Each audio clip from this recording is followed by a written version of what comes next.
නමෝ තස්ස භගවතෝ අරහතෝ සම්මා සම්බුද්දස්ස නමෝ තස්ස භගවතෝ අරහතෝ සම්මා සම්බුද්දස්ස නමෝ තස්ස භගවතෝ අරහතෝ සම්මා සම්බුද්දස්ස සම්මා සම්බුද්ධ මතුලං සසද්ධම්ම ගනුත්තමං අභිවාදිය භාසිස්සං අභිධම්මත් සංඝං. පූජනීය මහා සංඝරත්නයන් අවසරයි, ශ්‍රද්ධාවන්ත කාරුණික සත්පුරුෂ පින්නතුනි, අද දවස තුලදී මේ අපි හැම කෙනෙක්ම සූදානම් වෙන්නේ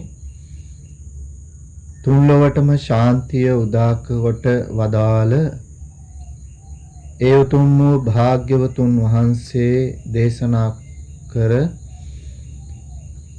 උතුම් වූ දහම් පරියායක් ඉගෙන ගන්නට, පරම ගාම්භීර වූ ඒ අභිධර්ම දේශනාවට අදාළ වෙන උතුම් වූ දහම් කාණ්ඩයක් තමයි මේ සතිපතා අපි ඉගෙනගෙන එන්නේ. ඉතින් මේ කාලය තුලදීත් අද සූදානම් වෙන්නේ ඒ අභිධර්ම දේශනාවට අදාළ සදහම් වැඩසටහන සඳහායි. පින්වත් පිරිසට මොනතරම් gedara dora රාජකාරී වැඩ කටයුතු කරදර බාධක තිබුණත් ඒ හැම දෙයක්ම පසෙක දාලා අද දවස තුලදීත් මේ කාලය වෙන් කරගත්තේ මේ ධහම තුලින් මගේ ජීවිතයට යම් සැනසෙල්ලක්, යම් ගුණධර්මයක් දියුණු කරගන්නට පුළුවන් වේවි කියන විශ්වාසය ඇතුවයි. ඒ විශ්වාසය ඇතුුනේ භාග්‍යවතුන් වහන්සේ නිසා. අපි හැමදෙනාටම බුදුරජාණන් වහන්සේගේ දහම ගැන කිසිම අවිශ්වාසයක් නැහැ. ඒ අවිශ්වාසයක් නැති නිසා තමයි මේ තරම් වටිනා වූ දහමක් මගේ ජීවිතයට ගලපා ගන්නට ඕනේ.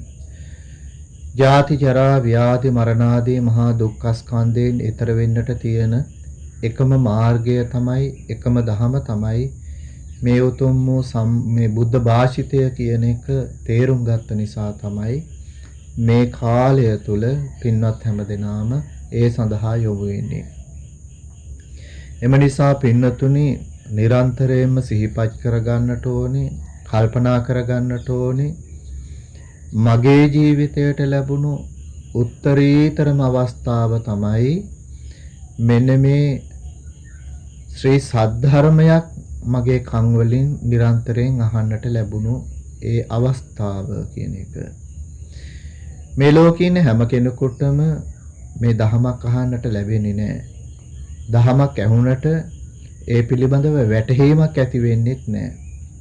වැටහීමක් ඇති කරවන්නට තරම් සත්පුරුෂ ආශ්‍රයයක් ලැබෙන්නේත් නැහැ. පින්නතුනි, ඒත් ඔබට මේ ජීවිතය තුළ හොඳ සත්පුරුෂ ආශ්‍රයයක් ලැබිලා තිබෙනවා.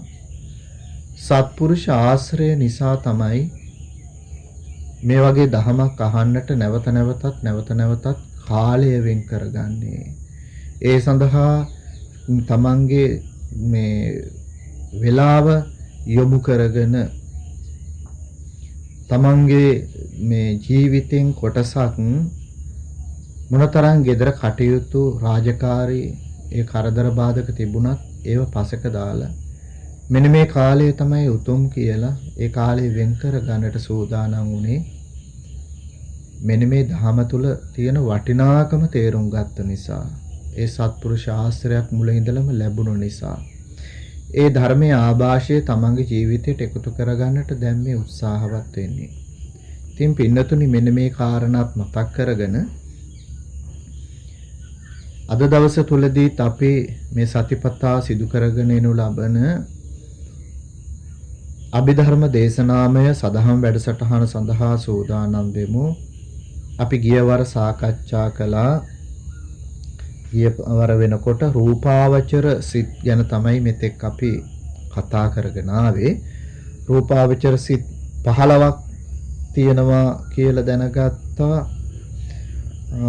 එතකොට මේ රූපාවචර සිත් වලට කියනවා මහග්ගත සිත් කියලා. රූපාවචර බ්‍රහ්ම ලෝකයන්හි බහුලව පවතින සිත් රූපාවචර සිත් කියලා.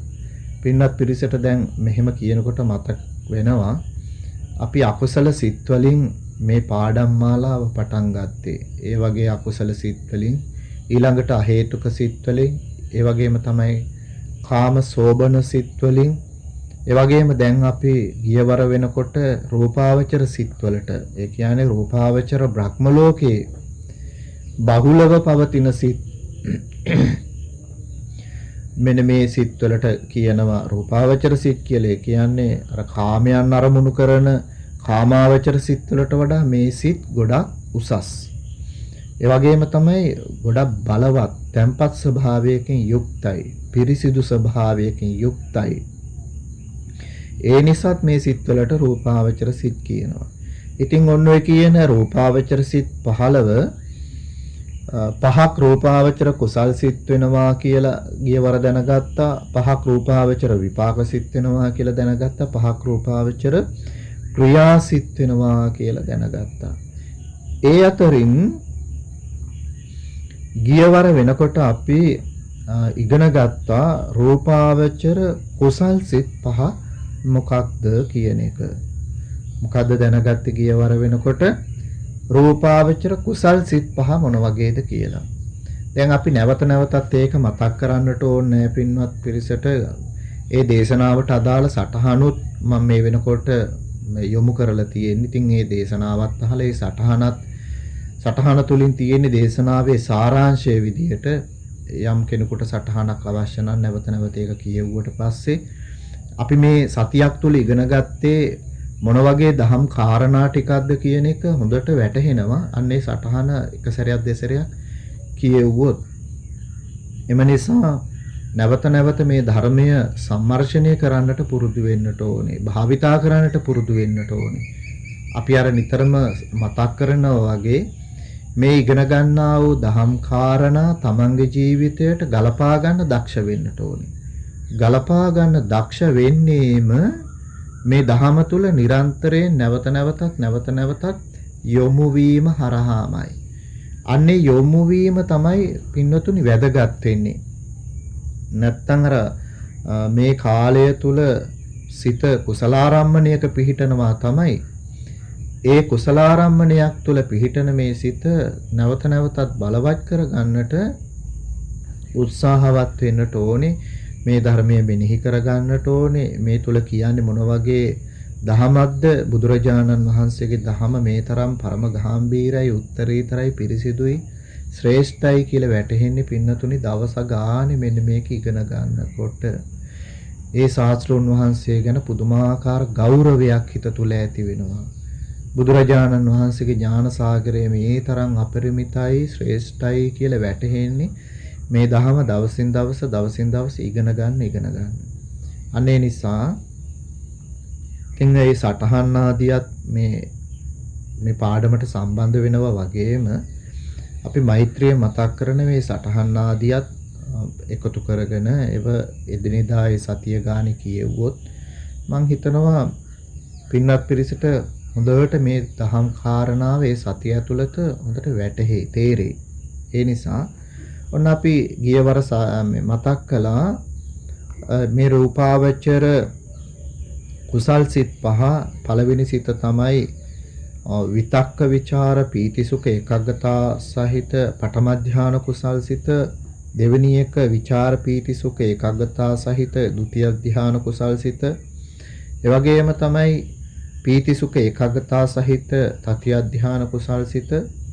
සුඛ ඒකාග්‍රතා සහිත චතුර්ථ ධාන කුසල් සිත සහ උපේක්ඛා ඒකාග්‍රතා කියන අංග දෙකෙන් යුක්ත පස්වෙනි ධාන සිත කියන ඔන්නය රූපාවචර කුසල් සිත් ධාන කුසල් සිත් 5 තමයි ගියවර ඉගෙන ගත්තේ. එතනදී මතක ඇති හැම දිනාටම මෙන්න මේ ධානාංග කිව්වේ විතක්ක, විචාර, පීති, සුඛ, ඒකාග්‍රතාව කියන පහට කිව්වා අපි මොකක් කියලාද? ධානාංග. මොකද්ද ධානාංග? ඔන්න ඔය ධානාංග ඊළඟට පංච වශීතාවයෙන් පුරුදු කරන්නට ඕනක් කියලා කිව්වනේ. ප්‍රථම ධානය ලබා ගත්තට පස්සේ පස් ආකාරයෙන් පුරුදු කරන්නට ඕනේ. දෙවෙනි ධානයත් ඒ වගේ. තුන්වෙනි ධානයත් ඒ වගේ. හතරවෙනි ධානයත් ඒ වගේ. පස්වෙනි ධානයත් ඒ වගේ. මොකද්ද අපි කියපු කාරණාව? ඒ පස් ආකාරය මේ මොකද්ද කියලා කිව්වොත්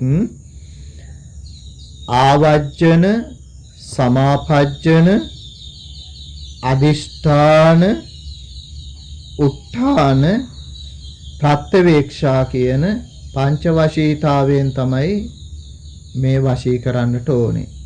මොකද ඒ කාරණය ආවජ්ජන වශයෙන්, සමාපජ්ජන වශයෙන්, අදිඨාන වශයෙන් සහ උත්ථාන වශයෙන් සහ ප්‍රත්‍යවේක්ෂා කියන වශයෙන් කියන මෙන්න මේ පංච වශීතාවයෙන් මේ ධානසිත එකින් එක පුරුදු කරන්නට ඕන. ඔන්න ඔය කාරණාව තමයි ගියවර අපි මතක් කළේ. ඔය පංච වශීතාවයෙන් වශී කරන්නට ඕන කියලා. එතනදී විතර්කය කියලා කිව්වා අර අරමුණෙහි සිත නැංවීම කියන අදහසනේ. විතර්කය කිව්වේ අරමුණෙහි සිත නැංවීම කියන එක. විචාරය කියලා කියනවා ඒ අරමුණෙහි නංවපු සිත ඒ අරමුණෙහි හැසිරවීමට කියනවා විචාරය කියලා. ප්‍රීතිය කියලා කියනවා අරමුණ ඊතා ප්‍රකටව හිතට වැටහුණාට පස්සේ උපදින්නා වූ බලවත් වූ ප්‍රීතියට කියනවා ප්‍රීති කියලා. ඒ වගේම තමයි සුඛය කියලා කියන්නේ භාවනා අරමුණෙහි සිත මනාව පිහිටුවා ගැනීමේදී අර ඇතිවෙන්නා වූ ඒ ප්‍රීතිය නිසා සිතෙහි යම් සුවපත් බවක් මහත් බවක් ඇති වෙනවනම් අන්නේ සියුම් සොම්නසක් වූ මානසික සැප වේදනාව සුඛය කියලා කියනවා. සුඛය කියලා කියනවා. ඊළඟ අවසාන ධානාංගය තමයි ඒකාග්‍රතාව කියන එක. භාවනා කර්මයට යෝග්‍ය වූ අරමුණක් හෙවත් කර්මස්ථානයක්ගෙන භාවනා කිරීමේදී ඇතිවෙන සිතේ එකඟ භාවයට කියනවා ඒකාග්‍රතාවය කියලා. ඔන්න ඔය කියන කාරණා ටික තමයි අපි ගියවර වෙනකොට පාඩමේදී දැනගත්තේ. ඒව සටහනේ යොමු කරලා තියෙනවා. මම මේ නැවතත් අර ගියවර පාඩමෙන් මතක් කරගෙන ආවේ පින්වත් පිරිසට මේ අද කරන දේශනාවේදී මේ දහම් කොටාශේ මනා සම්බන්ධතාවයක් ගොඩනගා ගන්නට පහසු වෙන නිසා ඔය කියන කාරණා ටික තමයි මේ වෙනකොට කතා කරගෙන ආවේ. ඉතින් අපි කිව්ව ගියවර අපි ඊළඟ සතියේදී සාකච්ඡා කරනවා මෙන්න මේ කියන ධාන හැම කෙනෙකුටම ලබන්න බෑ. ධාන ලබන්නට නම් යම්කිසි සුදුසුකමක් තියෙන්නට ඕනේ. අන්න ඒ ගැනත් අපි කතා කරනවා කියලා මේ අපි ඉගෙන ගන්නා වූ මේ දහම් කාණ්ඩය තුල ඒ බව සඳහන් වෙනවා. අභිධර්මාර්ථ ප්‍රදීපිකා කියන ධර්ම ග්‍රන්ථය තමයි අපි පරිශීලනය කරලා පින්වත් පිරිසත් එක්ක මේ සතිපතා මේ සදහම් වැඩසටහන කරගෙන යන්නේ. ඉතින් අපි මුල් කාලේදී ඉගෙන ගත්තා වූ පාඩම් වල යම් අවබෝධයකුත් තියෙන්නට ඕනේ පින්නතුනි මේ ඉදිරි පාඩම් වලට යනකොට. එහෙම නැති වුණොත් මේක නිකම්ම හැමදාම අලුත් වචන ටිකක් ඇහෙනව විතරයි. අර කලින් පාඩම් වල තිබුණු දේවල් හොඳට ග්‍රහණය කරගෙන තිබුණොත් නැවත නැවතත් ඒ පාඩම් කියවලා තිබුණොත් පොතපත කියවලා තිබුණොත් මේ ඉදිරියේදී හරි පහසුයි මේ කියන කාරණා පිළිබඳව. මතක ඇති පින්නත් පිරිසට අපි මහා කාමාවචර මහා කුසල සිත් ආදී සාකච්ඡා කරනකොට එතනදී කිව්වා ත්‍රි හේතුක ප්‍රතිසන්දියක් ගැන. අනේ ත්‍රි හේතුක ප්‍රතිසන්දියක් තියෙන කෙනෙකුට පමණයි ධ්‍යාන, අභිඥා, මාර්ගඵල ආදී ප්‍රතිවේද කරගන්නට පුළුවන් වෙන්නේ කියලා කතා කළානේ. ඉතින් මෙන්න මේ කියන දැන් ධ්‍යානයක් ලබන්නට නම් පින්නතුනි හේතු සම්පත් තියෙන්නට ඕන කියලා ඒ අවස්ථාවේ කතා කළා. මෙතනදිත් අපි ඒක නැවතත් මතක් කරනවා නම් අන්නේ ධ්‍යාන උපදවා ගන්න ඕනම කෙනෙකුට හේතු සම්පත් තියෙන්නට ඕනේ. යම් සුදුසුකමක් තියෙන්නට ඕනේ. ඒ සුදුසුකම තමයි ත්‍රි හේතුක ප්‍රතිසන්දියක් ඇති පුද්ගලයෙක් වෙන්නට ඕනේ. මොන වගේ වෙන්න ඕනේද? ත්‍රි හේතුක ප්‍රතිසන්දියක්. ත්‍රි හේතුක ප්‍රතිසන්දියක් නැත්නම් අපි අර ත්‍රි හේතුක ඕමක, ද්වි හේතුක උත්කෘෂ්ඨ, ද්වි හේතුක ඕමක, අ හේතුක ආදී සඳහන් කරා මතක ඇති ගියවර පාඩම් වලදී. මෙතනදී කියනවා ත්‍රි හේතුක ප්‍රතිසන්දියක් ඇති පුද්ගලයෙක් වෙන්නට ඕනේ මේ ධ්‍යාන ලබා ගන්න නම්. එහෙනම් කියනවා කොහොමද? ඥාන සම්පයුත්ත මහා විපාක සිත් 4න් එකක් ප්‍රතිසන්දි විදියට ලබා සිටින කෙනෙක් වෙන්නට ඕනේ. නැවතත් ඒ කාරණය මතක් කළොත් හොඳට මතක තියාගන්න. අපි මේ කාරණය කලිනුත් මතක් කළා. ඥාන සම්පයුත්ත මහා විපාක සිත් 4න් එකක් ප්‍රතිසන්දි සිත වශයෙන් ලබා සිටින කෙනෙක් වෙන්න ඕනේ. එහෙනම් ඔන්න පළවෙනි කාරණය ධ්‍යාන ලබා ගන්නට නම්. ඒ වගේම තමයි පින්නතුනි දැන් සුගති අහේතුක, දුගති අහේතුක, ද්වි හේතුක කියන පුද්ගලයන් සීල විසුද්ධියක් ඇති කරගෙන හිටියත් බුදුරජාණන් වහන්සේ සරණ ගිහිල්ලා කමඨහන් අරගෙන දිවි ඇති තාක්කල් භාවනා කළත් පින්නතුනි ධානයක් නම් ලැබෙන්නේ නැහැ. ධානයක් ලැබෙන්නේ නැහැ. ඉතින් අර ඒ වගේ වුණාම අපි දන්නවනේ සමාජයේ තියෙනවනේ ඇතම් වෙලාවට දැන් ඒ තරම්ම දිවි ඇතිතෙක්ම පුදුමාකාර විදියට භාවනා කරනවා කිසිම භාවනාවේ දියුණුවක් නැහැ. ඒ නිසා කලකිරීමකටපත් වෙනවා. කලකිරීමකටපත් වුණාට පස්සේ මොකද්ද කරන්නේ? බුදුරජාණන් වහන්සේටත් දොස් කියනවා. Taman වඩපු කමඨහනටත් දොස් කියනවා. ඒ වගේම තමයි කමඨහන් කියලා දුණු ගුරු උතුමන්ලටත් දොස් කියන පටන් ගන්නවා. ඉතින් මෙන්න මේ කියන ශාසනය ඇති වැඩක් නෑ, මේක කිසි ප්‍රයෝජනයක් ඇති දෙයක් නෙමෙයි කියලා හිස් දෙයක් කියලා වැරදි දෘෂ්ටියක් අරගන්නවා. වැරදි දෘෂ්ටියක් ගත්තොත් මොකද වෙන්නේ? කෙලින්ම අපායේ ගිහිල්ලා තමයි උපදින්නේ. අන්න ඒ වගේ පින්නතුනි අර සුගතිය හේතුක, දුගතිය හේතුක, ද්වි හේතුක කියන පුද්ගලයන් අර මොනතරම් සීල විසුද්ධියකට පැමිණිලත් බුදුන් සරණ ගිහිල්ලා මේ භාවනාව දිවි ඇතිතෙක් භාවනා කළත් එයාට මේ භාවනාව මුදුන් පමුණවා ගන්නට ගොඩක් අපහසුයි.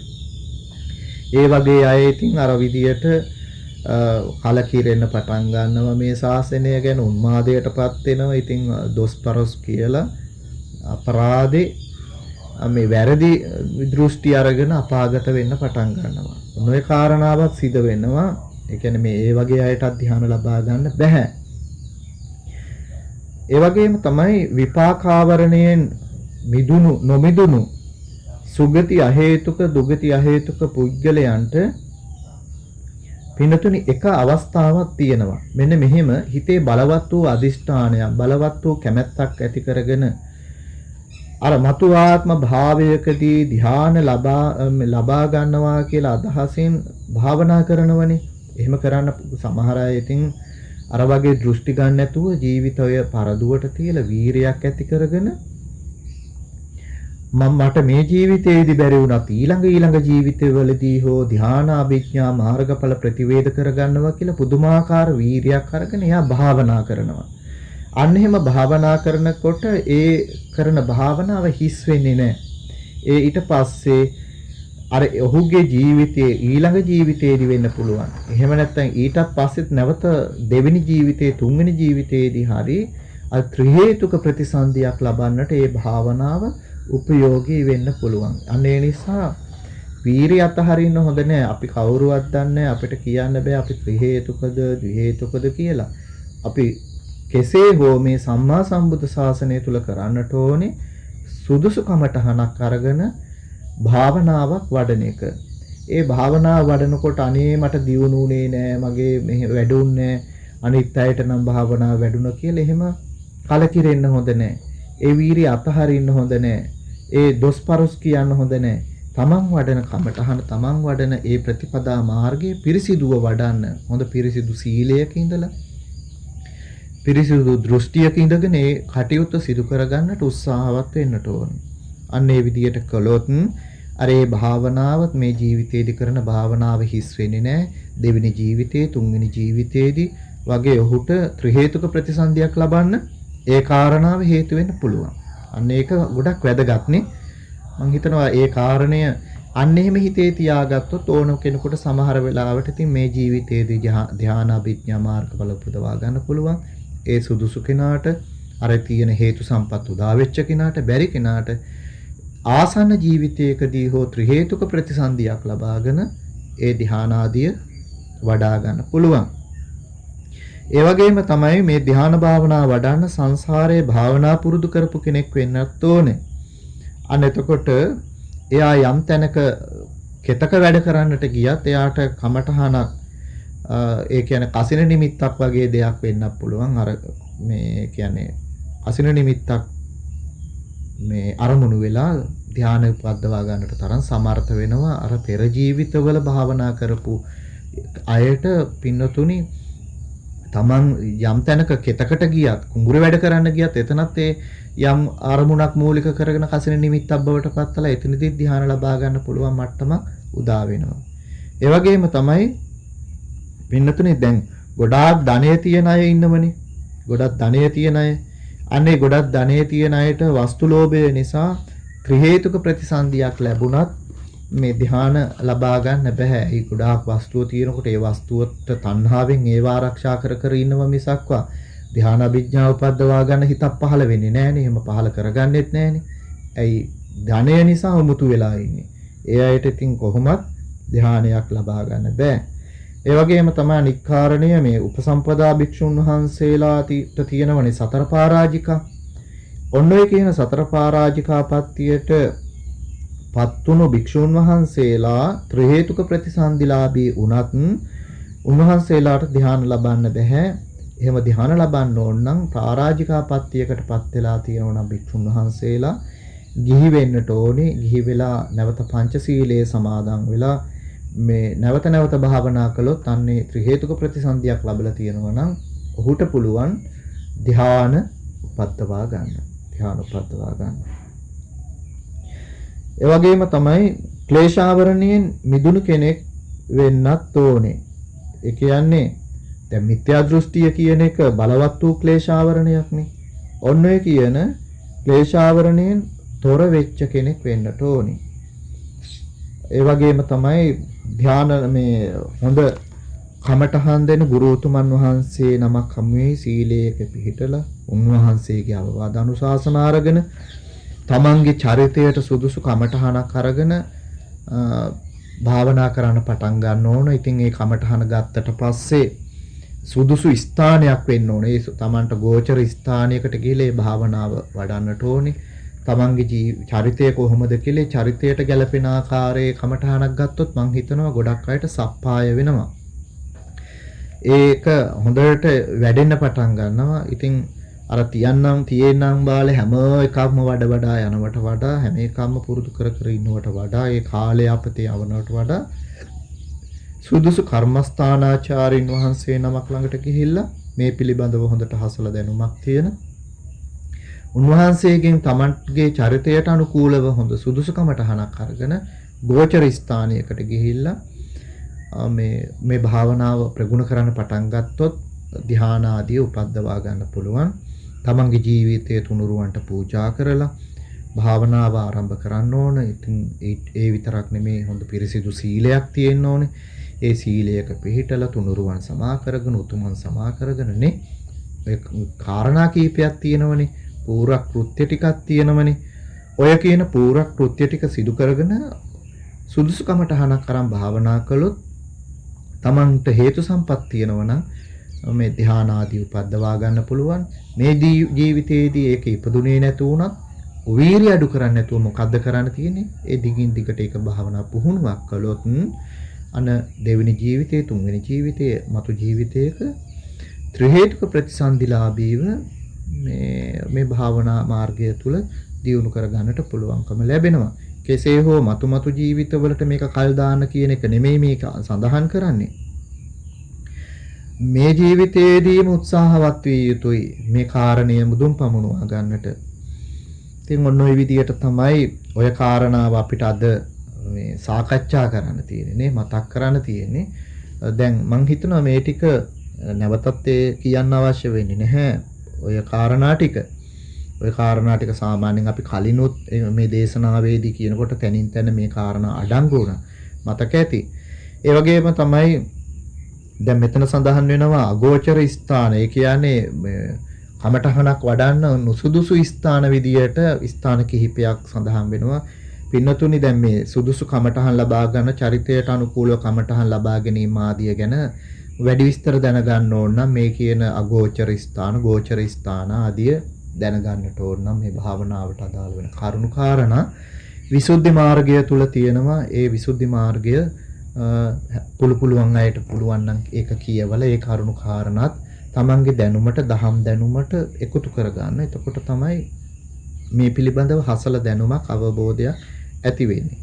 අගෝචර ස්ථාන කියලා කියන්නේ භාවනාවට නොසුදුසු ස්ථාන තමයි මහා ආවාස, නව ආවාස, චරා වෙච්ච ආවාස, මහා මාර්ගයේ ආසන්නවල තියෙන ආවාස, ගල්, පොකුණු, පලාපත්, මල්, ගෙඩි జాතියත් ආදිය තියෙන ආවාස, මහජනයා ගැවසෙන ආවාස, නගරාසන්න ආවාස, දැව දඬු ඇති ආවාස, ඒ වගේම තමයි මේ පිටිසර ආවාස, රාජ්‍ය සීමා අසල තියෙන ආවාස, විසභාග රූපයන් නොයෙක් පුද්ගලයන් ඇති ආවාස, අමනුෂ්‍යයන් නැති ආවාස, කල්යාණ මිත්‍රයන් නැති ආවාස, ඒ වගේම තමයි කෙත්‍යායවල් ආසන්නව තියෙන ආවාස.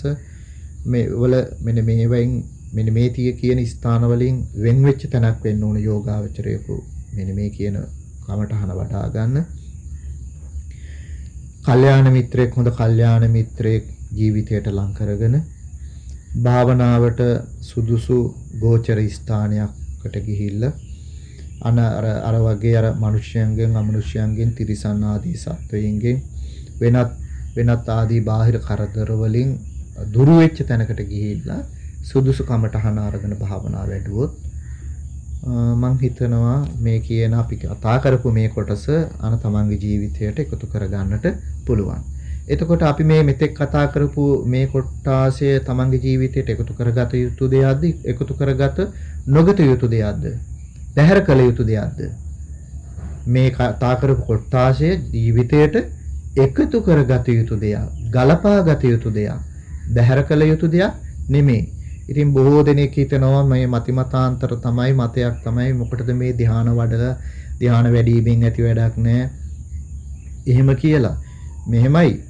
දැන් බුදුරජාණන් වහන්සේ සූත්‍ර පිටකයේ යම් සූත්‍රවල තියෙන මහණෙනි මේ ධ්‍යාන වඩව් කියලා මේ අවස්ථාවන් සඳහන් කරලා තියෙනවා. ධ්‍යාන වැඩුවම පින්නතුනි සිතේ බලවත් වූ සමාධිය ඇති වුණාම විපස්සනාවට ගොඩක් ප්‍රයෝජනවත් වෙනවා. ඒ නිසා මේ ධ්‍යාන නොලබා විපස්සනාව කරන්න පුළුවන් නම් කිසිම ගැටලුවක් නැහැ. ඒකේ වරදක් නැහැ. ඉතින් ධ්‍යාන සමහර අයට ධ්‍යාන හොඳට ප්‍රකට කරගන්නට පුළුවන්. ඊට සූක්ෂම ලෙස ඊට කෙටි කාලයකින් ධ්‍යාන වඩ아가න යන්න පුළුවන්. අන්න ඒ වගේ කෙනා විපස්සනාවට නැඹුරු වුණාට පස්සේ හරි පහසුයි, හරි සූක්ෂමයි, හරි මේ තීක්ෂණ වේ කමඨහන තුල තමන්ගේ සිත මෙහෙයවන්න පුළුවන්. විපස්සනා ඥානයන් පේලි එකින් එකට ශීඝ්‍රයෙන් දියුණු වෙන්න පටන් ගන්නවා. එයා මේ ලෝකේ යථාර්ථය හොඳින් තීක්ෂණව අවබෝධ කරගන්නට උත්සාහවත් වෙනවා. නාම රූප වෙන් කර ගැනීමේ නුවණක් හොඳට ඇති කරගන්න පුළුවන්. ඒ නිසා මේ ධ්‍යාන අපිට එපා කියලා මෙහෙම මේ සමාජයේ නොඑක් මතිමතාන්තර තියෙනවා, නොඑක් දේවල් තියෙනවා, එක විදිහට ධ්‍යාන ලබන විදියක් තියෙනවා. ඒ විතින් ඒ තැන්වලට බාරයි. ඒත් අපි මෛත්‍රිය මතක් කරන්නේ භාවනා වඩන කෙනා නිවැරදි කර්මස්ථානයක් තෝරාගෙන නිවැරදි විදියට භාවනා කරන්නට උත්සාහවත් වෙත්වා කියන එක තමයි ඔන්න මතක් කරන්නේ. ඊළඟට ඔන්න දැන් ඔය කියපු විදියට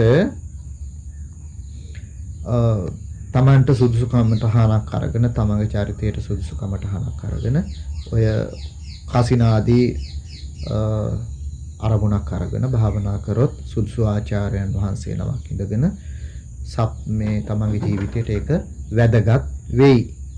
හරි.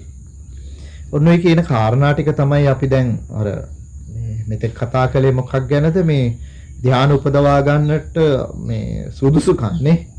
මෙන්න මේ ටික සමහර තැන් තියෙන ඒවායින් ඈත් වෙන්න ඕන. සමහර තැන් තියෙන ඒවා තමන්ගේ ජීවිතයට ලැබිලා තියෙන්න ඕන. ඔය කියන විදිහට ඔය කොටස් ටික සම්පූර්ණ වෙච්ච කෙනා අපි කෙටියෙන් මෙන්න මේ ධානයක් උපදවා ගන්නා වූ පිළිවෙල සඳහන් කළොත් මේ කියන කාරණා විදියට මේ කාරණා විදිය ක්‍රමයට තමයි යන්නේ. යම් කෙනෙක් සුදුසු ආචාර්යයන් වහන්සේ නමක් ඉදිරියේ කමඨහන වඩනකොට යාට නිරන්තරයෙන්ම අවවාද අනුශාසනා ලැබෙනවා.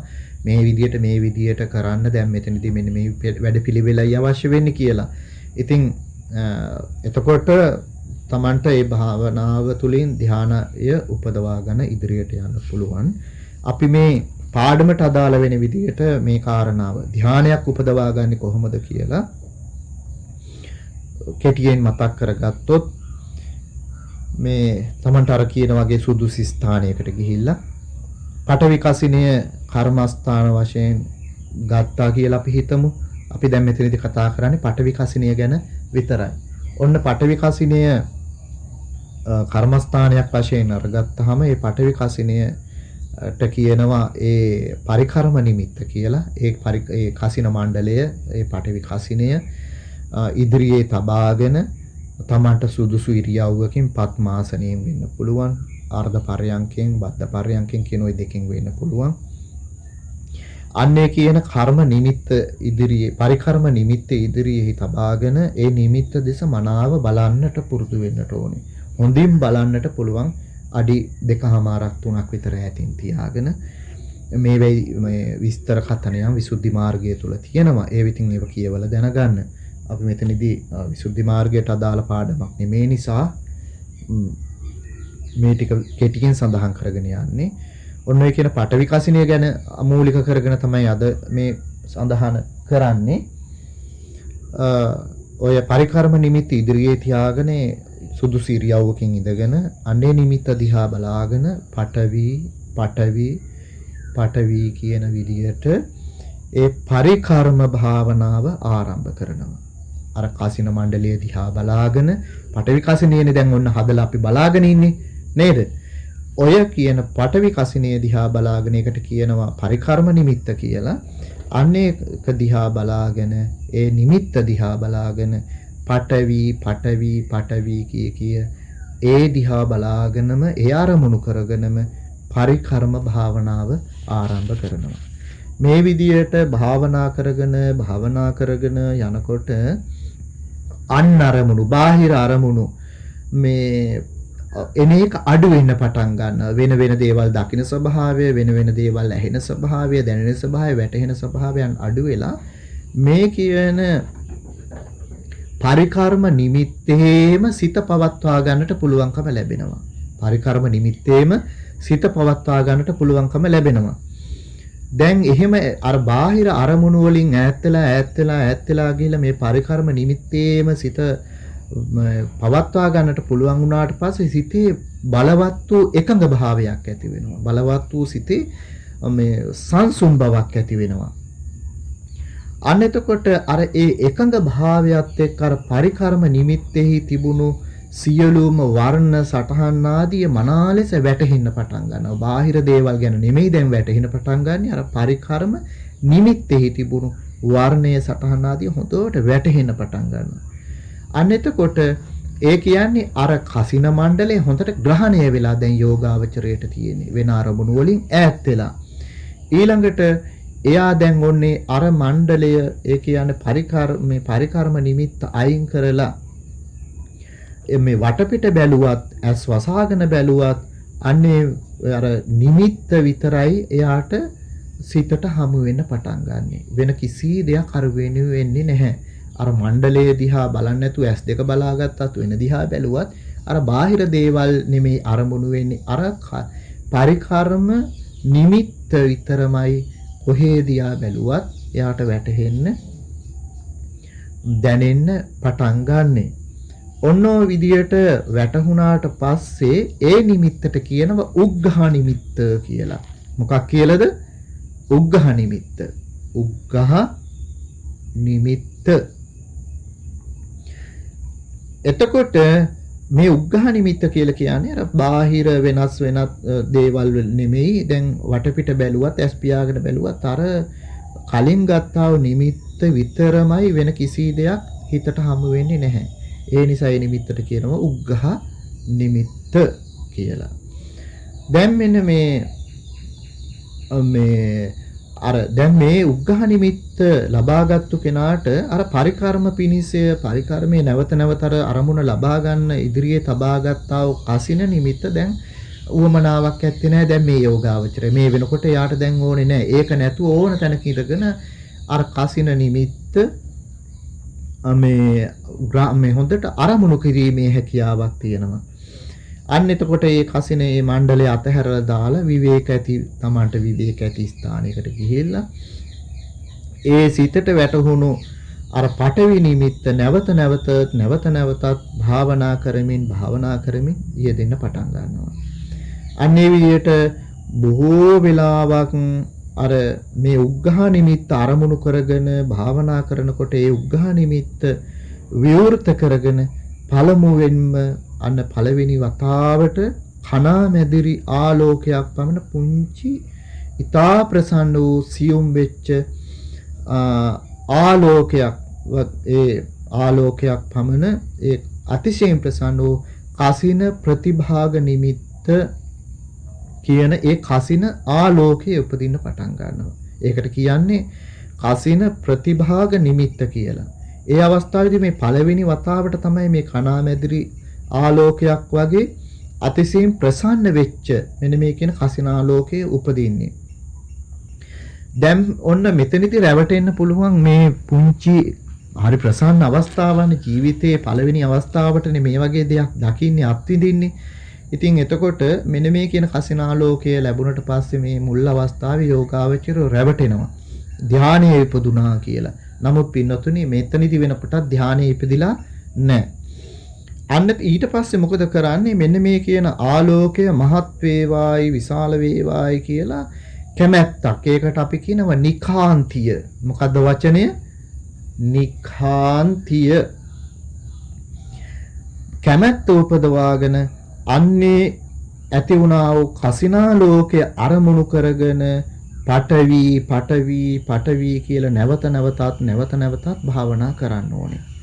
මෙන්න මෙහෙම නැවත නැවතත් පඨවි කියලා භාවනා කරනකොට අර ඉපදුනා වූ ඒ ආලෝකය අඟලක් දෙකක් වගේ විශාල වෙන්න පටන් ගන්නවා. ඒ විශාල වුණාට පස්සේ ඒකට කියනවා පරිත්තාලම්බණයයි කියලා. පරිත්තාලම්බණයයි කියලා. මෙන්න මේ වෙලාවේදී නම් යෝගාවචරයට ඒ ධානයේ උපදවා ගන්නට පුළුවන්. මේ දැන් එතනදී මහත් වූ සතුටකටපත් වෙලා එතනදී නවත්තන්නේ නැතුව එතනින් සතුටකටපත් වෙන්නේ නැතුව ආලෝකය මේ උපදවාගත්තා වූ ආලෝකය තව තවත් ඒක පතුරවන්න කැමැත්ත ඇති කරගෙන භාවනා කරනකොට ඒ ආලෝකය අඟල් 12ක් විතර ඒ වගේ විශාල ප්‍රමාණයකට පතුරව ගන්නට පුළුවන්. ඒකට කියනවා මධ්‍යමාලම්බණයයි කියලා. මෙන්න මේ විදියට මේ අවස්ථාවේදී කැමැතිනම් යෝගාවචරයට ධානය උපදවා ගන්න පුළුවන්. මේ වෙලාවේදී සතුටකටපත් වෙලා නවතින්නේ නැතුව එහෙම සතුටකටපත් වෙන්නේ නැතුව යෝගාවචරය මොකද්ද කරන්න ඕනේ? අර කසිනාලෝකයේ තවත් විශාල කරන්න කැමැත්තක් ඇති කරගෙන ඒ මහත් කරන්න කැමැත්තක් ඇතිව භාවනා කරනකොට හැම දිශාවකටම පැතිර පවතිනා වූ අප්පමානාලම්බනයි කියන ලබන ඒ විශාල වූ මහත් වූ කසිනාලෝකය පහළ වෙනවා. ඒකට කියනවා අප්පමානාලම්බනයි කියලා. මහත් වූ කසිනාලෝකයක් පහළ වෙනවා. මෙන්න මේ කියන මේ ආලෝකය නිතර උපදවා ගන්නට පුළුවන් පරිද්දෙන් ආරක්ෂා කරගන්නව නම් අර 이르දි විදාදී පංච අභිඥා උපදවා ගැනීමටත් ඒ වගේම තමයි අපි ඉදිරියේදී සාකච්ඡා කරන අරෝපාවචර ධ්‍යාන උපදවා ගන්නටත් පහසුවක් වෙනවා. මෙන්න මේ විදිහට උපදවා ගත්තා වූ මේ ධාන සිත පින්නතුනි ඒ සිත ඒ ධාන සිත පහළ වෙන චිත්ත වීතියේ එක සිතක් විතරයි. ඊට පස්සේ වෙනම එක සිතක් විතරයි. ඒ සිතට පස්සේ භවාංග සිත් නැවත නැවත හට ගරගෙන අන්න ඊට පස්සේ නැවත නැවත ධාන චිත්ත වීති උපදවා ගන්නට පුරුදු වෙන්නට ඕනේ. ඊට පස්සේ තමයි ධාන චිත්ත වීති උපදවා ගැනීමෙන් තමයි ධාන සිත් රාශියක් පහළ වෙන බව හොඳට තේරුම් ගන්නට ඕනේ. පළවෙනි අවස්ථාවේදී මේ ධාන සිත එය පහළ වෙන චිත්ත වීතියේ එක් සිතක් බව හොඳට තේරුම් ගන්නට ඕනේ. පස්සේ නැවත නැවතත් අර කියන හොඳට නැවතත් පුරුදු පුහුණු කිරීමෙන් අර ධාන චිත්ත වීති නැවත උපදවා ගැනීමෙන් ධාන සිත් රාශියක් ඊට පස්සේ තමයි පහළ වෙන්නේ. මෙන්න මේ විදිහට තමයි ඔන්න දැන් ධානයක් උපදවා ගන්නා වූ ක්‍රමය මේ සඳහන් වෙන්නේ. ඉතින් කැමැති අය මේ කියන ධ්‍යාන භාවනාව වඩන්න පුළුවන් සුදුසු ආචාර්යවරයන් වහන්සේ නමක් ළඟට ගිහිල්ලා උතුමන් වහන්සේ නමක් ළඟ හමු වෙලා මේ කමඨහන් පුරුදු කරන්නට පුළුවන්. ওই විදියට තමයි සඳහන් වෙන්නේ.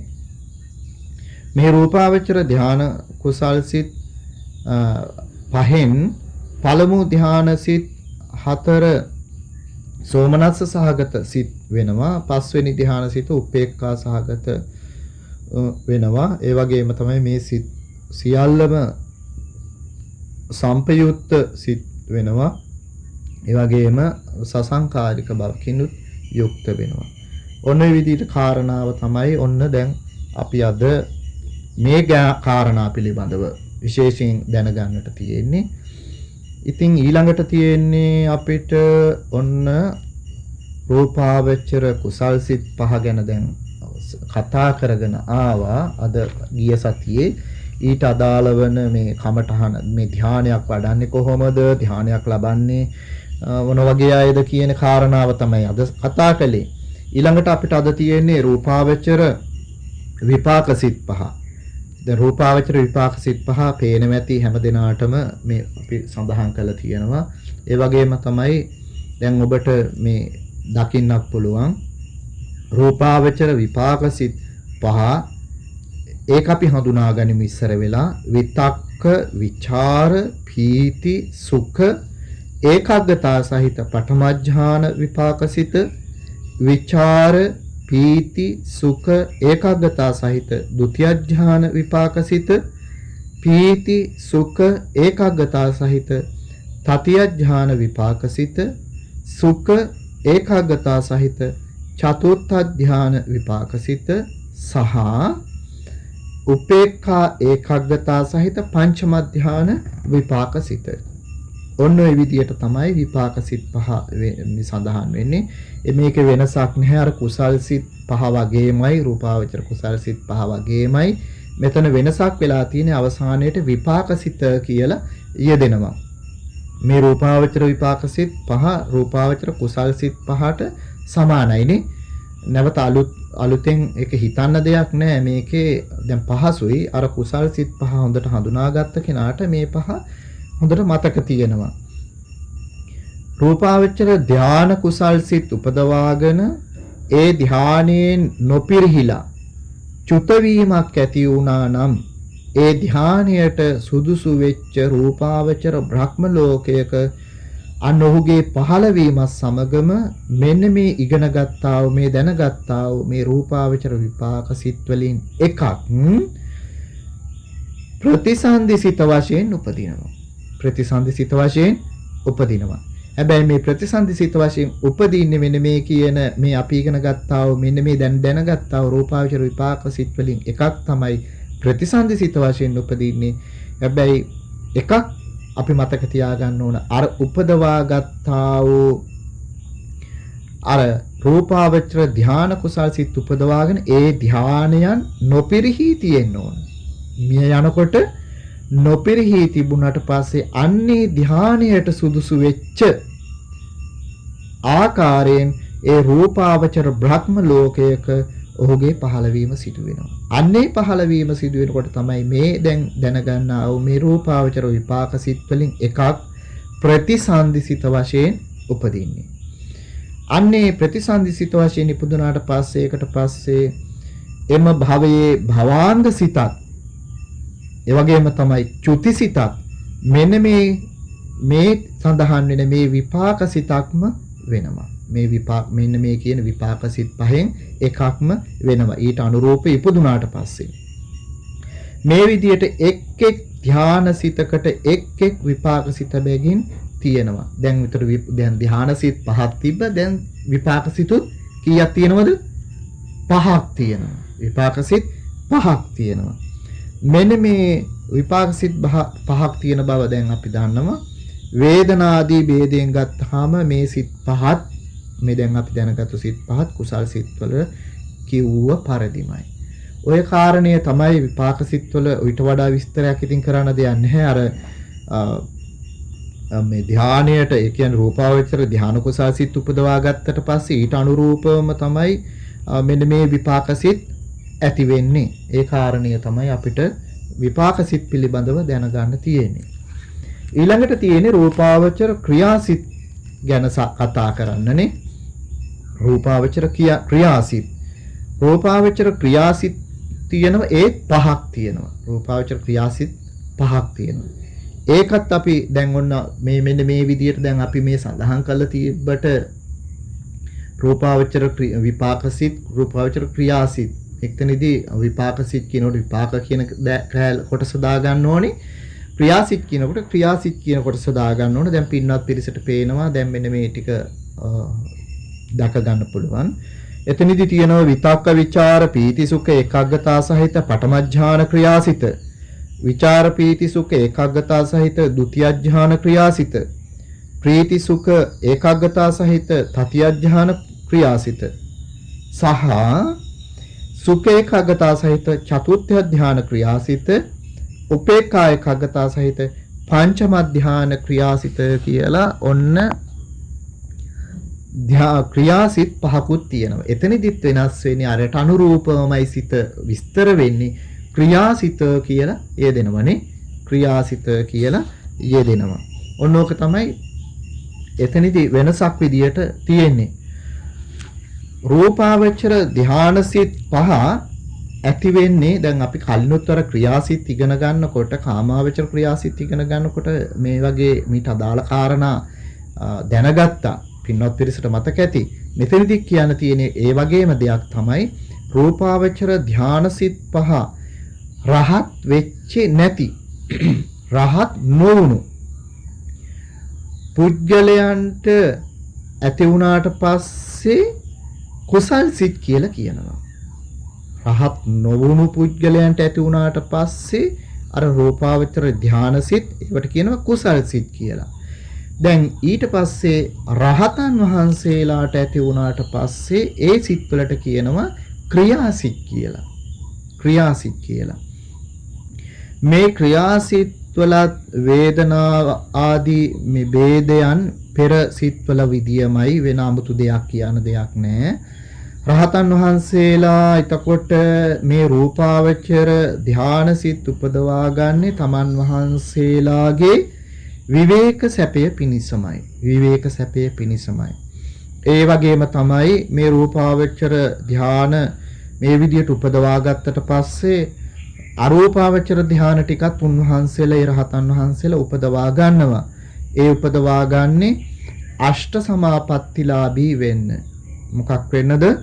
අෂ්ට සමාපත්තිලාභී වෙන්න. අෂ්ට සමාපත්තිලාභී වුණාට පස්සේ උන්වහන්සේලාට ඒ ජීවිතය තුළදීම නිවන් සුවය විඳීම කියන ඒ නිරෝධ ඵල සමාපත්තියට සමවදින්නට පුළුවන්කම ලැබෙනවා.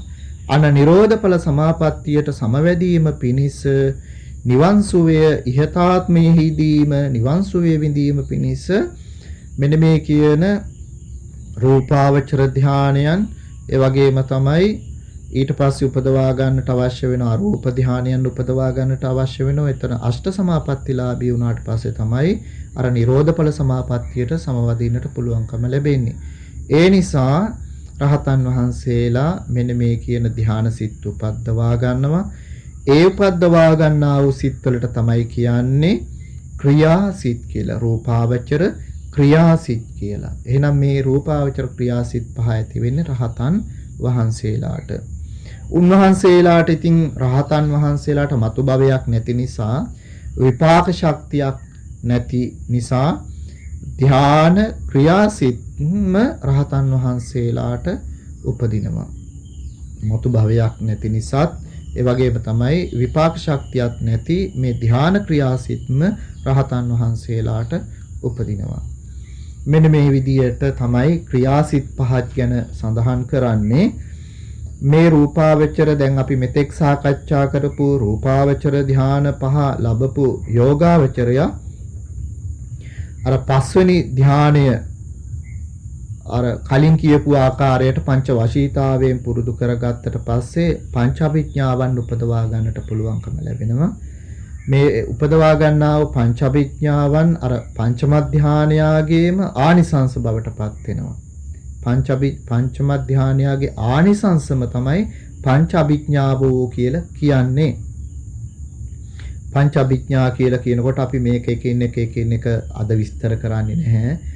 එහෙම විස්තර කරන්නට අවශ්‍ය වෙන්නේ නැහැ. මේ පිළිබඳව කරුණු කාරණා පින්වත් පිරිස දන්නම.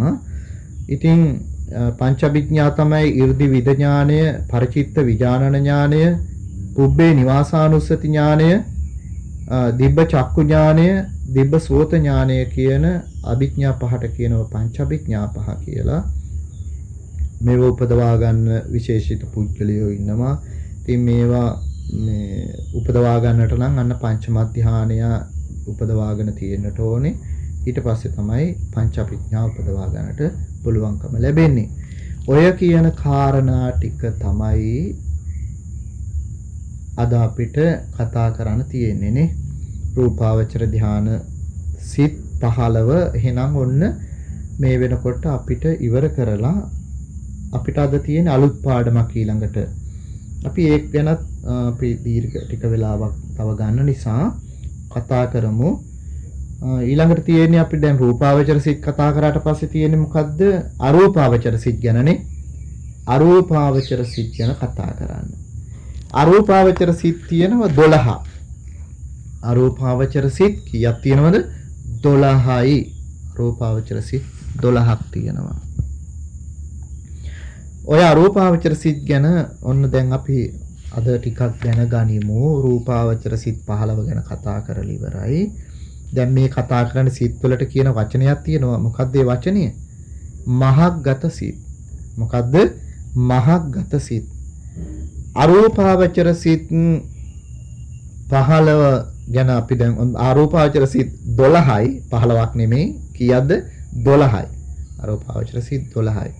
අරූප ලෝක තියෙනවා. අරූප ලෝක 4ෙහි පවත්නා ඒ අරූප ලෝක වලට අයත් සිත් වලට කියනවා අරූපාවචර සිත් කියලා. නැවතත් ඒ කාරණේ මතක් කළොත් අරූපාවචර සිත් කියන්නේ ඇයි? අරූප ලෝකයේ 4එහි පවත්නා එහෙමත් නැත්නම් අරූප ලෝක වලට අයත් සිත් වලට කියනවා අරූපාවචර සිත් කියලා. අරූපාවචර සිත් කියලා. දැන් රූපාවචර බ්‍රහ්ම ලෝකවලට වඩා වෙනස්. ඇයි ඒ? රූප කයක්. එහෙම නැත්නම් ශරීරයක් නැති. මෙතන ශරීරයක් නැහැ. රූප කයක් නැහැ. දැන් රූපාලෝකවලට වඩා මෙතන ගොඩක් වෙනස්. රූප කයක් නැහැ. ඒ කියන්නේ ශරීරයක් නැති. නාමකය පමණක් තියෙන නිසා අරූප ලෝක කියලා කියනවා. මෙතන තියෙන්නේ එහෙනම් මොකද්ද? නාමකය පමණයි. නාමකය පමණයි. රූපාවචර පංචම ධානයේ උපදවාගත්තු දැන් යෝගාවචරයා කාමයන්ගෙන් වෙන් වෙච්ච කාමයන්ගෙන් වෙන් වෙලා හිටියත් මෙන්න මේ තියෙන ශරීරය තියෙන තාකල් කාය දුෂ්චරිත වාග් දුෂ්චරිත කරලා මරණින් මත්තේ සතර අපායේ ඉපදෙන්න පුළුවන් කියලා එයා නිතර හිතනවා. ඒතනීදී එහෙම ඉපදුනොත් ඊ타ත්ම දුක්ඛිතු දුක් සාගරයක් දුක් කන්දරාවක් විඳින්නට සිදු වෙන බව දැනගෙන දැකගෙන මේ සංසාරයේ දුකට මුල් හේතුව තමයි මේ රූපකය කියන එක. මේ රූපයයි කියන එක සලකලා මේ රූපයට නිඳා කරන්න පටන් ගන්නවා.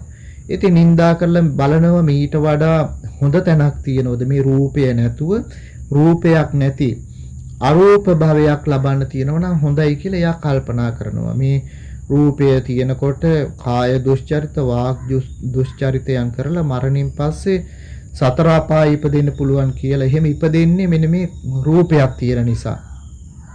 සංසාරයේ දුකට හේතුව මේ රූපයයි කියලා එයා රූපය ගැන මේ විදිහට හිතනවා. රූපයට නිඳා කරනවා. ඒ නිසා එයා හිතනවා මේ රූපයක් නැති අරූප භවයක් ලබන්න තියෙනවා නම් හොඳයි කියලා.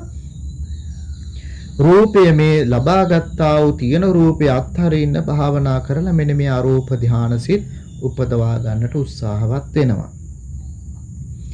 එතකොට මේ කියන්නා වූ අරූපාවචර සිත් අපි කිව්වා සම්පූර්ණයෙන් 12ක් තියෙනවා කියලා. එයින් සිත් 4ක් අරූපාවචර කුසල් සිත් වෙනවා, 4ක් අරූපාවචර විපාක සිත් වෙනවා. ඉතිරි සිත් 4 අරූපාවචර ක්‍රියාසිත වෙනවා. අරූපාවචර ක්‍රියාසිත වෙනවා.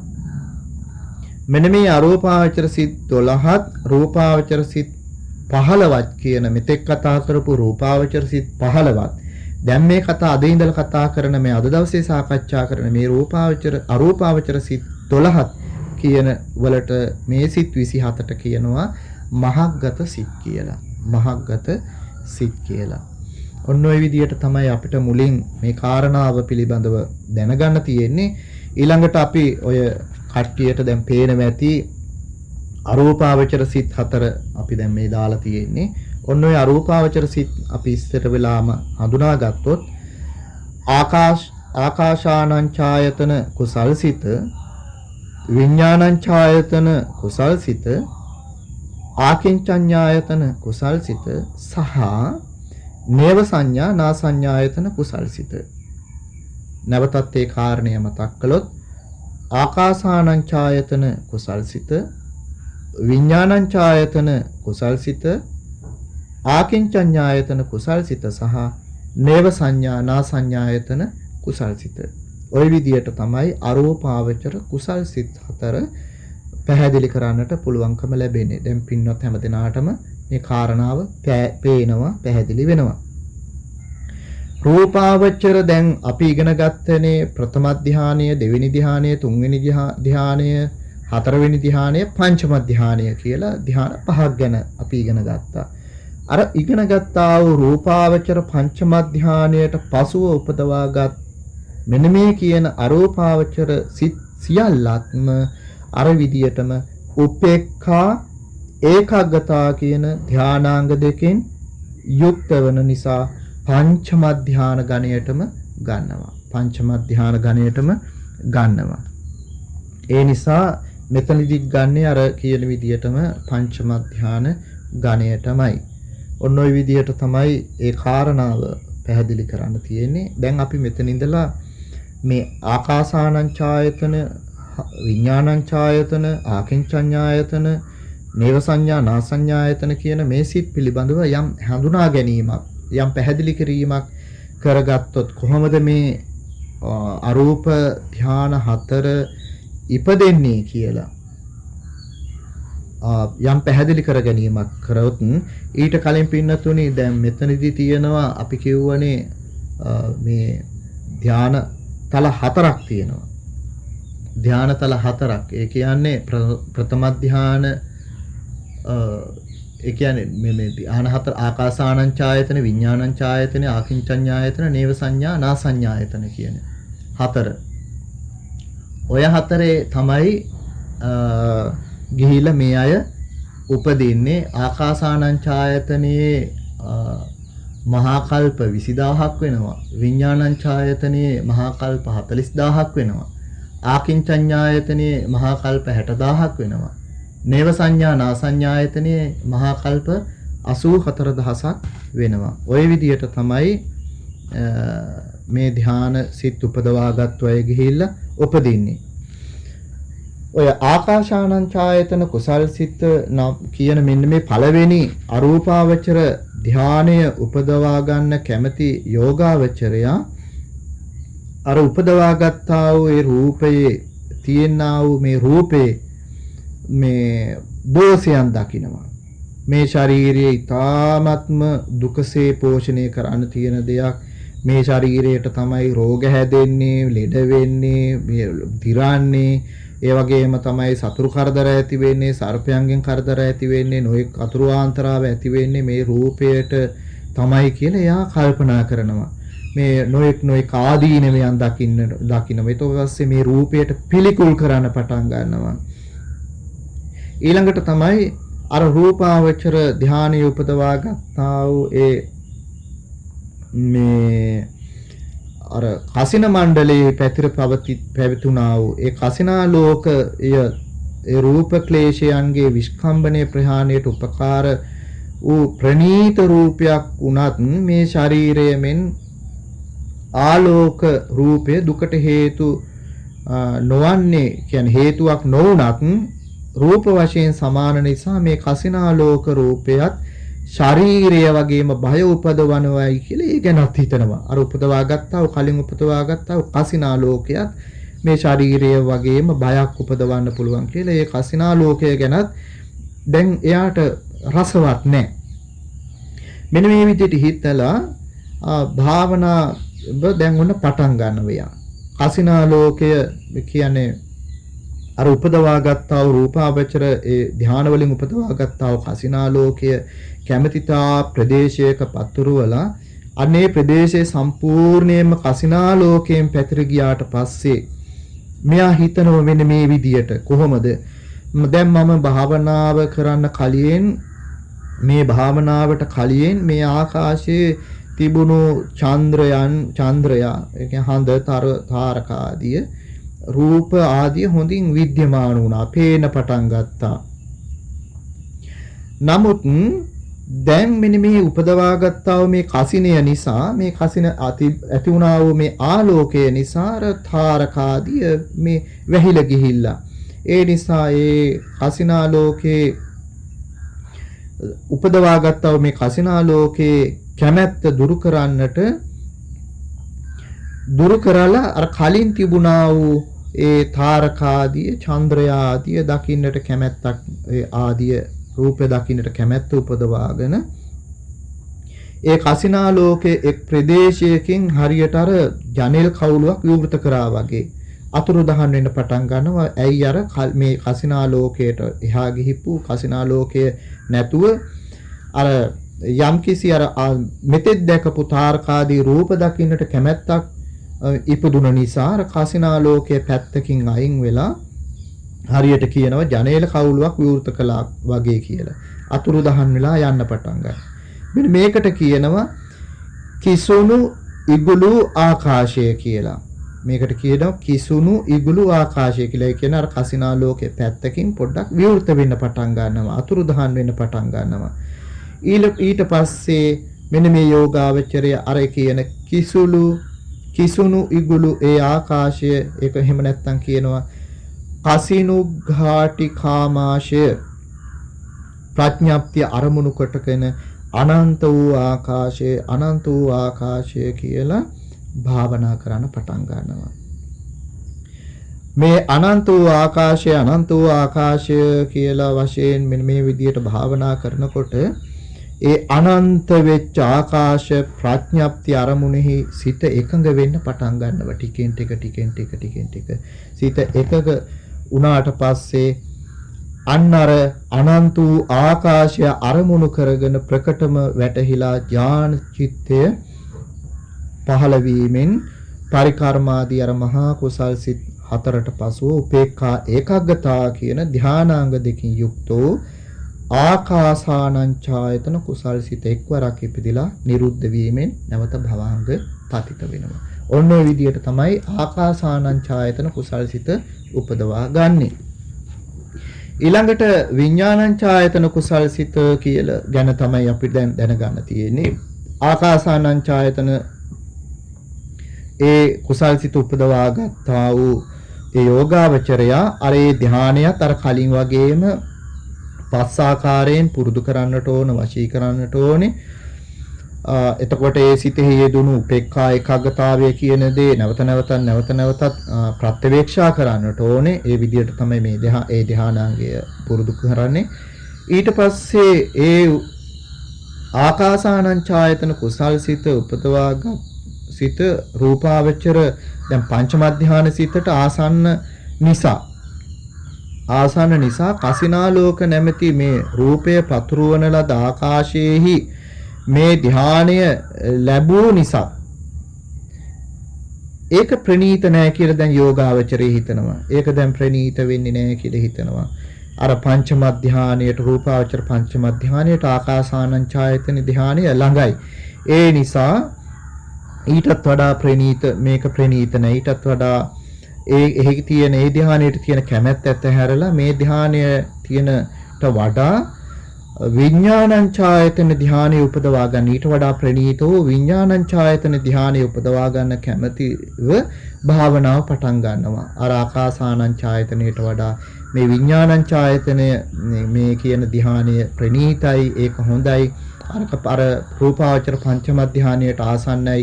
ඒ වගේ හිතලා මේ විඥානං ඡායතන මේ ධානය උපදවා ගන්නට කැමැතිව භාවනා කරනකොට අර පළමුවෙන් උපදවා ගත්තා වූ ආකාසානං ඡායතන කුසල් සිතම අරමුණු කරගෙන මේ යෝගාවචරය විඥාණය අනන්තයි කියලා භාවනා කරනවා. කොහොමද භාවනා කරන්නේ?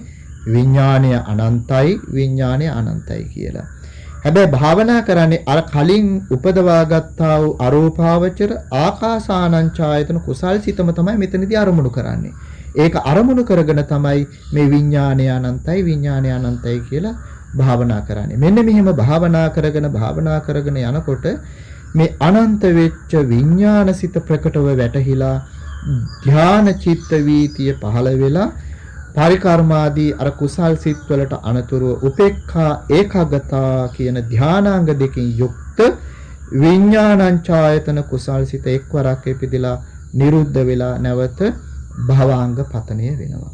ඔන්න ඔය විදිහට තමයි විඥානං ඡායතන කුසල් සිත හඳුන්වන්නට පුළුවන්කම ලැබෙන්නේ. ඊළඟට අපිට තියෙන තුන්වෙනි අරූපාවචර කුසල් සිත ගැන විස්තර කරන්න. ඒ තමයි ආකින්චඤ්ඤායතන කුසල් සිතනේ. ආකින්චඤ්ඤායතන සිත.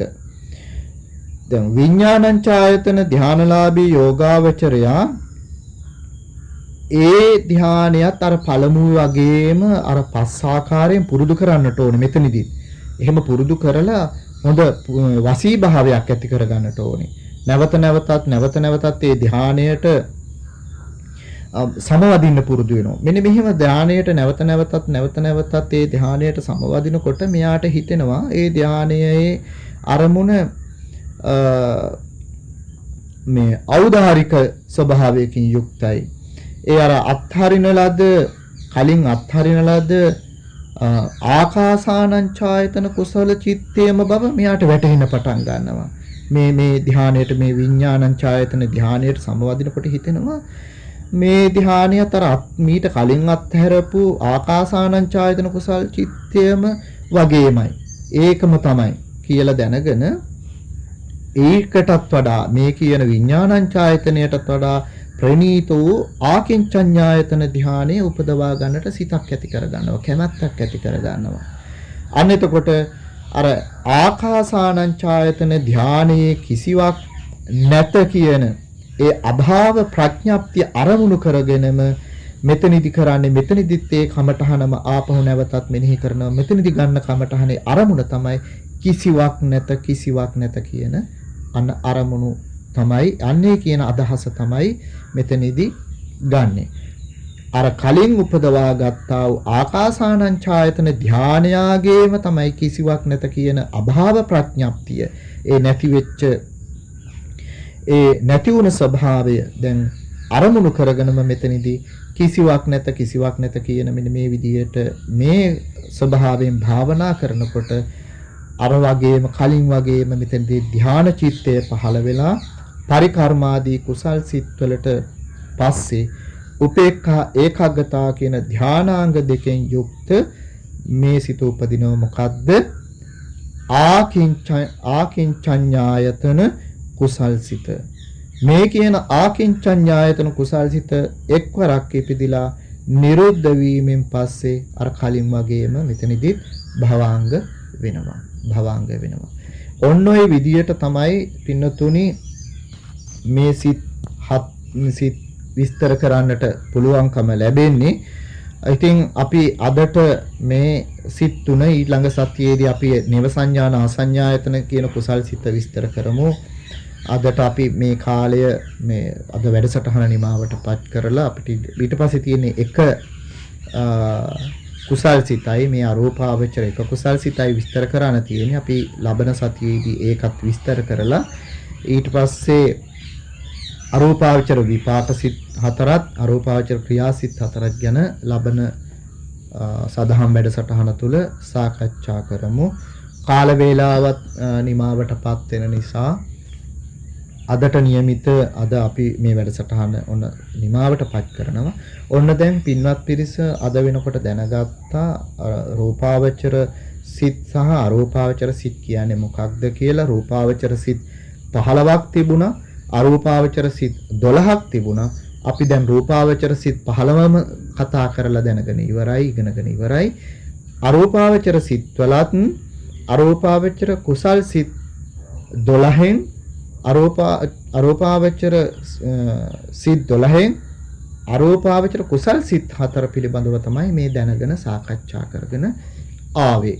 එතනදිත් අපි ආකාසානං ඡායතන කුසල් සිත, විඥානං ඡායතන කුසල් සිත සහ ආකින්චඤ්ඤායතන කුසල් සිත කියන සිත් තුන පිළිබඳව ඔන්න ඒ ධ්‍යානයේ උපදින ආකාරය, ඒ සිත උපදවා ගන්න ආකාරය යෝගාවචරය යම් පැහැදිලි කිරීමක් යම් දැනගැනීමක් දැනගත්තා.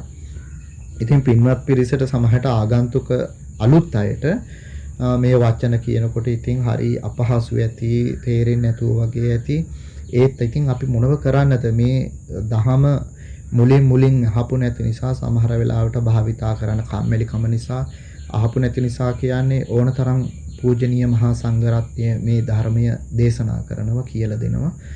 ඉතින් මේව පිළිබඳව අහපු නැති නිසා Taman ප්‍රගුණ කරපු නැති නිසා සමහර වෙලාවට බොහෝ දෙනෙකුට වැටහෙන්නේ නැතිව ඇති, තේරෙන්නේ නැතිව ඇති. නමුත් මේ සම්බන්ධයෙන් අවශ්‍ය කරුණු කාරණා ඇතුළත් සාරාංශගත ඒ සටහන ඔබට යොමු කරනවා. ඒ සටහනත් නැවතත් කියවන්න පුළුවන් නම් නැවතත් මේ දේශනාව අහන්න, නැත්නම් මීට අදාළ පොතපත කියවන්න, ඊට අදාළ දේශනා අහන්න. එතකොට ඔබගේ දහම් දැනුමත් දියුණු වෙනවා. ඒ වගේම තමයි මේ දහම් කාරණාව මොකද්ද කියලා තේරෙනවා. මේවා අපි පෙලින් පෙළට ඉගෙනගෙන යන්නේ ලෝකෝත්තර ධර්මයන් පිළිබඳව ඉගෙන ගන්න, මේ සංසාර දුකින් එතර වෙන ආකාරය පිළිබඳව ඉගෙන ගන්න. ඒ වගේම තමයි මේ සසර දුකින් එතර වෙන්න නම් ඊට අවශ්‍ය වෙන පාදක වෙන වටපිටාව සකස් කරගන්න තමයි අපි මේ තරම් ගැඹුරු දහම් කාරණා ටිකක් මේ සතිපතා ඉගෙන ගන්න, සාකච්ඡා කරන්නේ. ඉතින් අද දවස් තුලදී ඊට අදාළ වෙන කාරණා ටිකක් තමයි ඔන්න ඉගෙන ගත්තේ. ඉතින් අද දවසට નિયમિત සදහම් වැඩසටහන අපි නිමාවටපත් කරනවා. අපි පෙර පරිදිම මතක් කරන්නේ මේ කියන දහම් කාරණා තමන්ගේ ජීවිතයට එකතු කරගන්නට උත්සාහවත් වෙන්න. බුදු කෙනෙක් දේශනා කරපු දහම් කාරණා ටිකක් තමයි අපි නිතිපතා ඉගෙන ගන්නේ, සාකච්ඡා කරන්නේ. ඉතින් ඒ ඉගෙන ගන්න කාලය තුල පුදුමාකාර කියන්න බැරි තරම් මේ කුසල් සිත් පරම්පරාවක් මේ දියුණු වීගෙන යන්නේ. මේ වෙලාවේ වෙන වැඩක් කර හිටියනම්, gedara වෙන වැඩක් කර හිටියනම් ලෝභ දේශ මොහ ඇති වෙන්නේ. ඉතින් තරහෙන්, වෛරයෙන්, රාගෙන්, ක්‍රෝධයෙන් පෙළෙන අවස්ථාවක් වෙන්න පුළුවන්. නමුත් මේ ඉගෙන ගත්තා වූ මේ ධර්ම ඉගෙන ගත්තා වූ මේ කාලය තුල පින්වත් ඔබගේ චිත්තසංතානය තුල ලෝභ දේශ මොහ ඉපදෙන්නේ අවස්ථාව අඩු වුණා. ඉපදුනා නෑ කියනවා නෙමෙයි. ඉපදෙන්න තිබුණු කාලය අඩු කරගන්න පුළුවන් වුණා. ප්‍රබල කුසල් සිත් පරම්පරාවක් වැඩිමනක් කාලයක් මුළුල්ලේ දියුණු කරගන්නට පුළුවන්කම ලැබුණා. එම නිසා මෙන්න මේ මොහොත තුල භාග්‍යවතුන් වහන්සේ දේශනා කොට වදාළ පරම ගාම්භීර වූ අභිධර්ම දේශනාවට අදාළ උතුම් වූ දහම් පරියායක්, දහම් කොටාශයක් ඉගෙන ගත්ත, සාකච්ඡා කළා, දැනගත්තා. ඒ තුලින් අප්‍රමාණ වූ කුසල ධර්මයක් ඒක රාශී කරගත්තා. මේ සිදු කරගත්තා වූ මේ උදාාරතර වූ කුසල ධර්මියෝ පින්වත් හැම දිනාටම මේ උතුම් වූ සම්මා සම්බුද්ධ ශාසනය තුලදීම, මේ උතුම් වූ මනුෂ්‍ය ජීවිතය තුලදීම උතුම් වූ ධර්මාවබෝධයෙන් සැනසීම පිණිසම හේතු වේවා කියන මෛත්‍රියෙන් යුතුව අපි පුණ්‍යානුමෝදනාව සිදු කරනවා. පින් කැමැති වන සියලු දෙවියෝද මේ පින් සතුටින් අනුමෝදන්ව ඒ දෙවියෝද ප්‍රාර්ථනා කරන උතුම් වූ බෝධි ඥානවලට පැමිණීමට මේ කුසල ධර්මය හේතු වේවා උපනිශ්‍රේ වේවා. පින්වත් හැම දිනාටම ආරක්ෂා සම්පත්තිය සලසත්වා හැම දිනාගේම ජීවිත සුවපත් වේවා කියන මෛත්‍රියෙන් යුතුව අපි දෙවිවරුන්ට පින් අනුමෝදන් කරලා අද දවසට નિયમિત මේ සදහම් වැඩසටහන නිමාවටපත් කරමු. ආකාසට්ඨා ච බුම්මට්ටා දේවානාගා මහිද්దికා පුඤ්ඤන්තං අනුමෝදිත්වා චිරන් රැක්කන්තු බුද්ධ ශාසනං. ආකාසට්ඨා ච බුම්මට්ටා දේවානාගා මහිද්దికා පුඤ්ඤන්තං අනුමෝදිත්වා චිරන් රැක්කන්තු බුද්ධ දේශනං. ආකාසට්ඨා ච බුම්මට්ටා දේවානාගා මහිද්దికා පුඤ්ඤන්තං අනුමෝදිත්වා චිරන් රැක්කන්තු ත්වං සදාති. සුවපත් වේවා.